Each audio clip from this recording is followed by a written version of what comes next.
రంగారెడ్డి జిల్లా రాజేంద్రనగర్ పరిధిలోని బుద్వేల్లో ఏర్పాటు చేసిన గణేశుడు భక్తులను ఆకట్టుకుంటున్నాడు.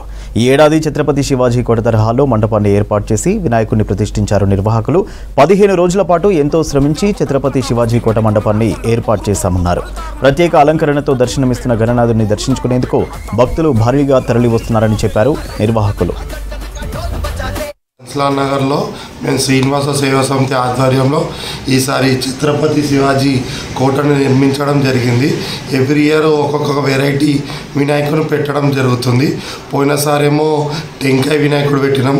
ఈసారి ఛత్రపతి శివాజీ అవతారంలో ఉన్న గణేష్ మహారాజ్ని పెట్టడం జరిగింది. ప్రతిసారి ఒక్కొక్క వెరైటీ వినాయకుడిని పెట్టడం జరుగుతుంది.